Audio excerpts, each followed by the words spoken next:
En moins de 12 heures, l'équilibre que l'on croyait figé au Sahel s'est brutalement inversé. Alors que des décennies d'intervention extérieure avaient consommé des ressources considérables sans produire de sécurité durable, une décision fondée sur les capacités locales a paralysé la logistique adverse et forcé toute la région à revoir ses certitudes.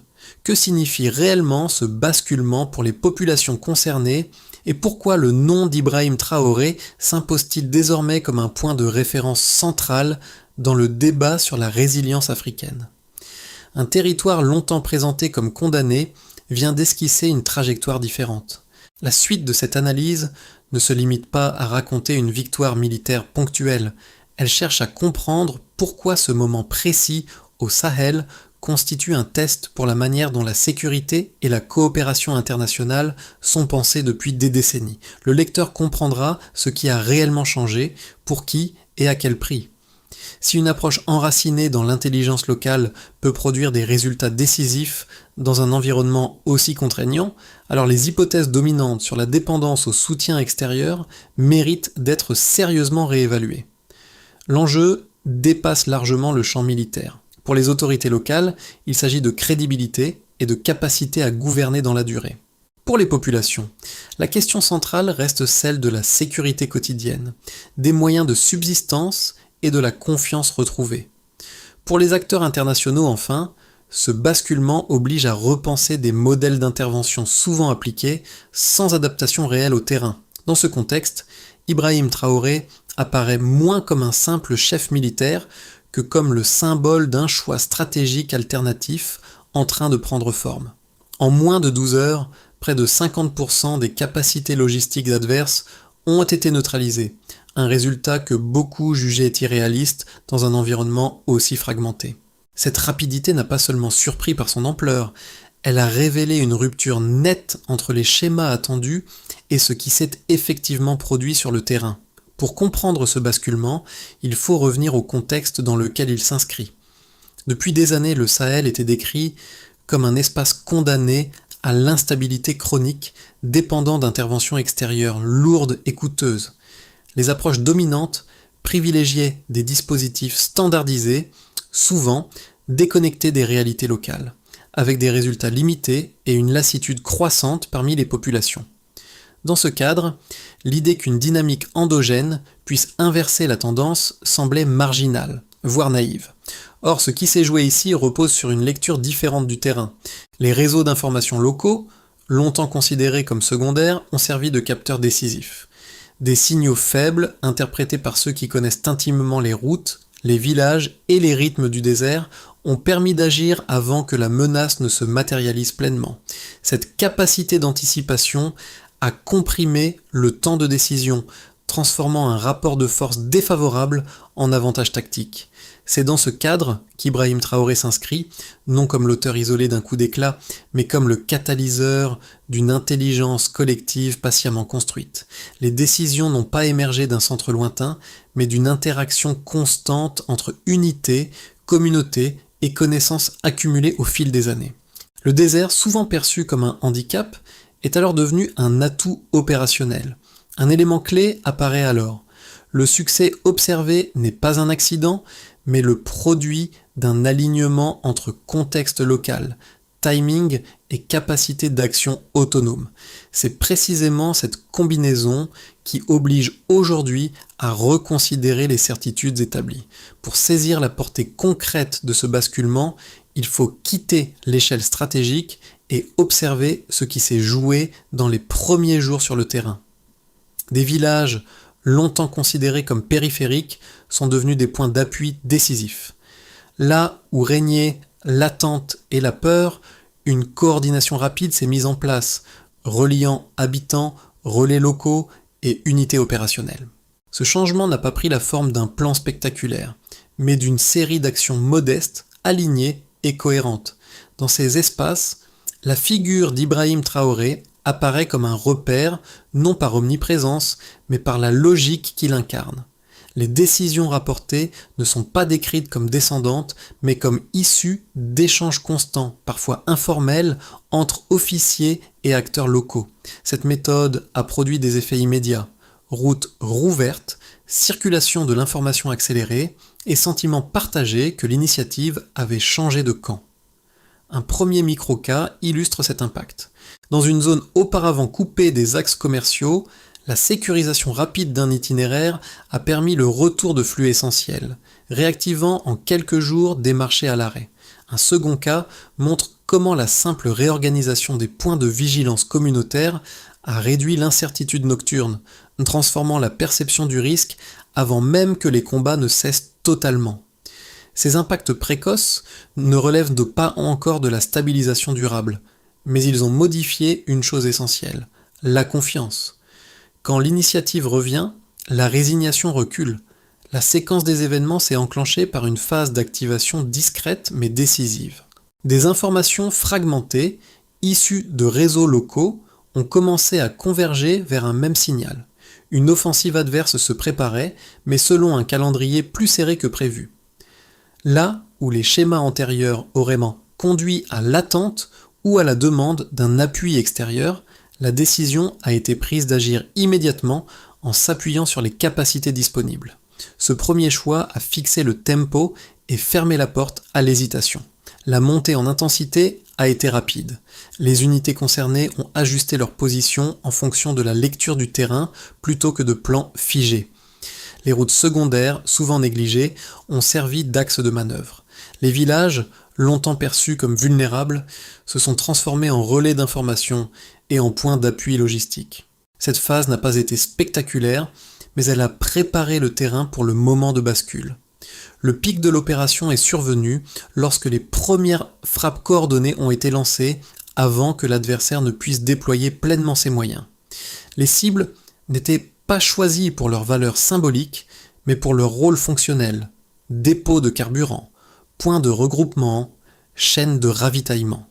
En quelques heures, la capacité de réaction ennemie a été sérieusement entravée. Ce n'était plus une confrontation frontale, mais une désarticulation méthodique.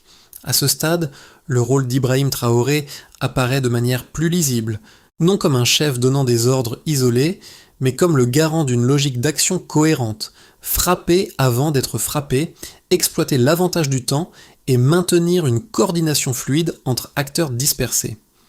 Cette approche a limité les frictions internes et permis de conserver l'initiative au moment critique. La phase de rémanence a été tout aussi déterminante.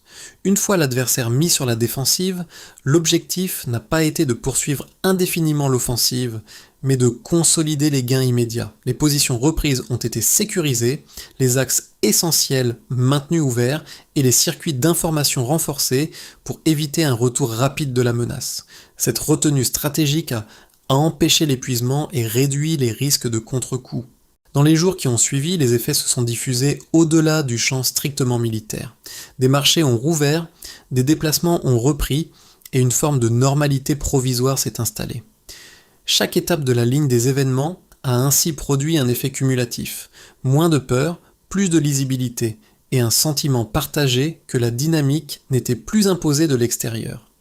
Cette succession, activation, pic, rémanence, éclaire la nature du basculement.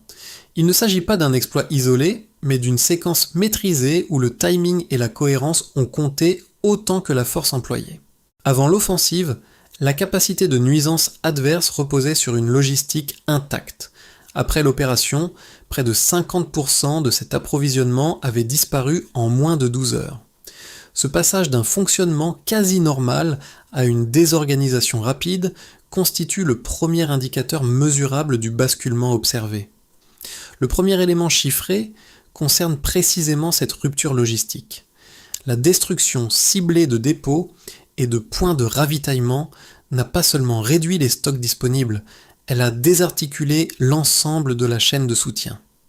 En pratique, cela signifie que même les unités ennemies restées opérationnelles se sont retrouvées incapables de manœuvrer ou de tenir leur position sur la durée. Cette perte de profondeur logistique a transformé une menace active en un risque résiduel, limité dans le temps et l'espace.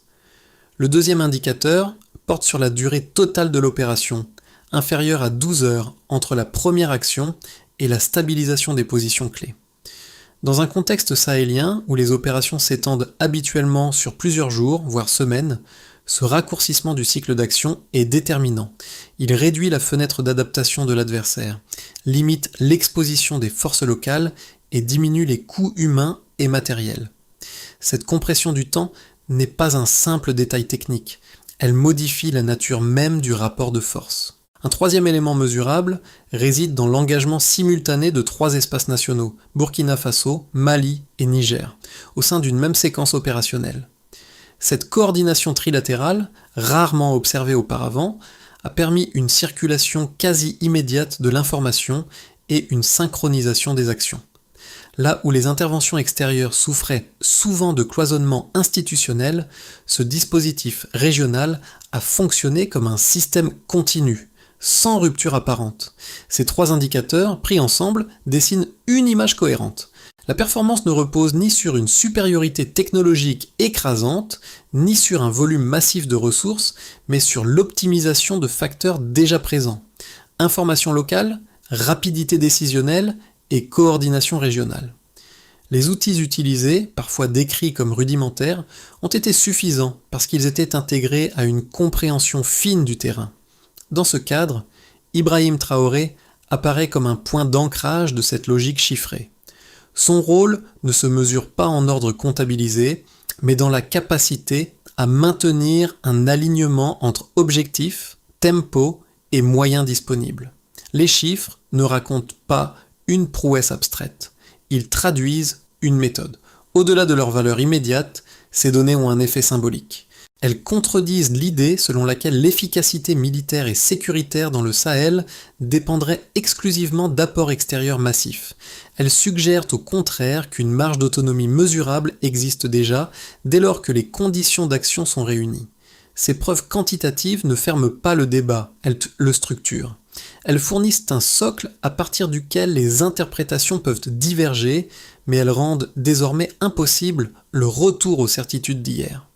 Une première lecture critique avance que le succès observé ne peut s'expliquer sans un soutien extérieur implicite. Selon cette position, la précision des frappes, la synchronisation régionale et la rapidité d'exécution dépasseraient les capacités locales si elles n'étaient pas appuyées d'une manière ou d'une autre par des apports technologiques ou logistiques venus de l'extérieur. Cette thèse souligne également que l'usage de drones, de communication sécurisée et de renseignements en temps réel renvoie à des savoir-faire rarement accessibles sans assistance internationale.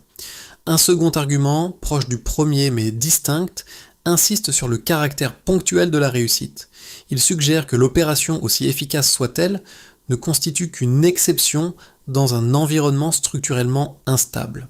Selon cette lecture, l'effet de surprise et la concentration temporaire des efforts auraient produit un résultat impressionnant, mais difficilement reproductible à moyen terme.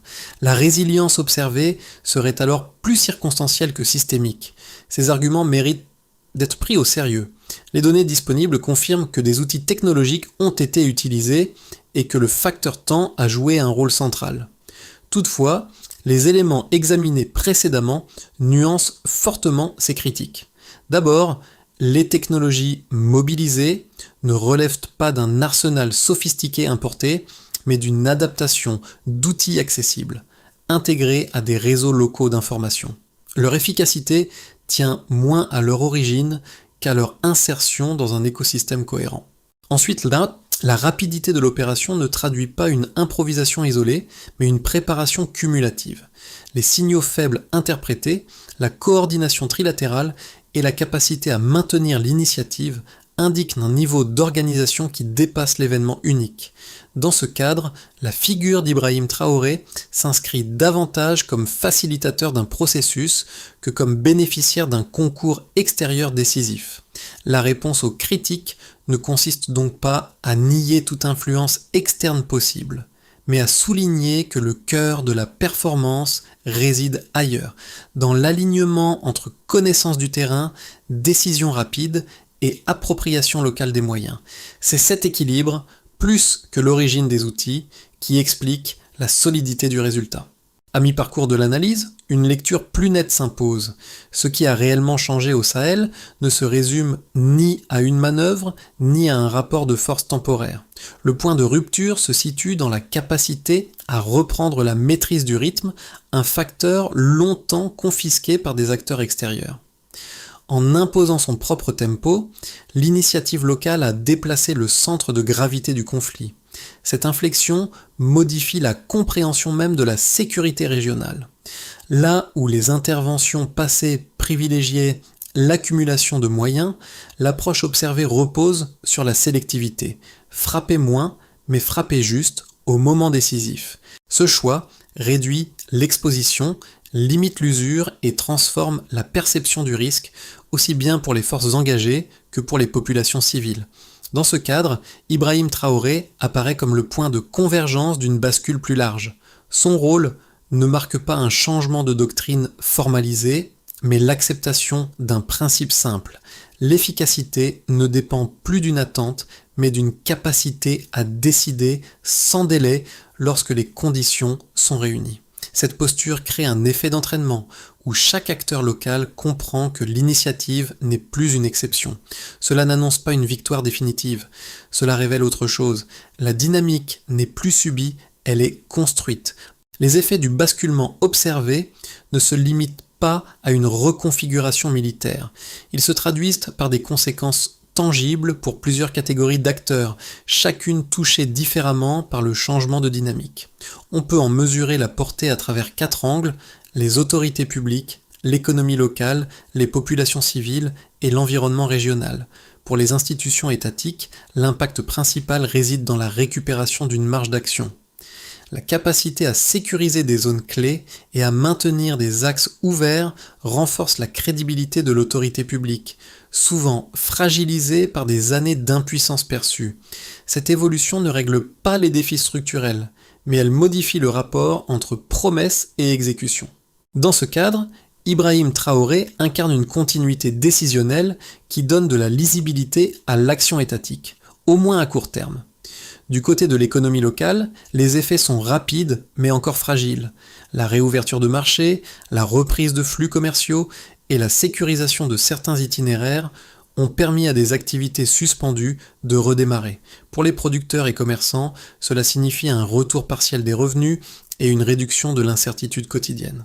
Toutefois, cette amélioration dépend étroitement de la capacité à maintenir la sécurité, ce qui en fait un gain conditionnel plutôt qu'acquis. Les populations civiles constituent le 3e groupe directement affecté. Le changement le plus notable est psychologique, la perception d'un avenir moins contraint par la peur immédiate. Le retour progressif de familles déplacées et la reprise de la vie communautaire signalent une confiance renaissante. Cette évolution reste précaire, mais elle marque une rupture avec la résignation antérieure en redonnant aux habitants un rôle actif dans leur propre sécurité. Enfin, à l'échelle régionale, les conséquences dépassent les frontières nationales. Les pays voisins observent attentivement cette séquence, car elle remet en question l'idée selon laquelle la stabilité ne peut émerger que par des dispositifs importés. La coordination trilatérale observée crée un précédent susceptible d'influencer d'autres formes de coopération. Dans ce contexte élargi, Ibrahim Traoré apparaît non seulement comme un acteur national, mais comme un repère dans un débat régional plus vaste. Pris ensemble, ces effets dessinent une transformation incomplète mais réelle. Ils ne garantissent pas une stabilité durable, mais ils déplacent les termes du possible pour chacun des acteurs concernés. À l'horizon des 6 à 12 prochains mois, l'évolution de la situation au Sahel peut être envisagée à travers 3 scénarios distincts, chacun découlant des dynamiques déjà observables et des contraintes persistantes. Ces trajectoires ne sont ni des prédictions ni des promesses, mais des cadres de lecture pour penser l'incertitude. Dans le scénario le plus probable, repose sur une stabilisation partielle. Les acquis sécuritaires seraient globalement maintenus, permettant la poursuite de certaines activités économiques et la consolidation progressive des zones reprises. Toutefois, cette trajectoire resterait fragile, exposée à des tensions internes, à des capacités institutionnelles limitées et à des pressions extérieures continues. Dans ce cadre, l'action conduite sous l'impulsion d'Ibrahim Traoré conserverait sa cohérence, mais sans produire de transformation structurelle rapide. La stabilité existerait, mais sous conditions.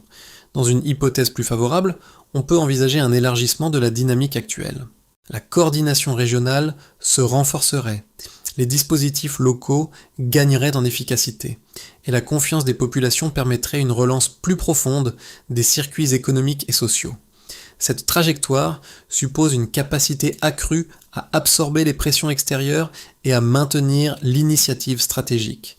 Elle ferait du Sahel un cas de référence pour des approches fondées sur l'autonomie régionale tout en restant confrontée à des défis de gouvernance. A l'inverse, dans une hypothèse plus défavorable, sur une érosion progressive des gains, des sanctions, des tensions diplomatiques ou des fractures internes pourraient affaiblir la cohésion observée, les groupes adverses retrouveraient des marges de manœuvre et l'insécurité réapparaîtrait de manière diffuse.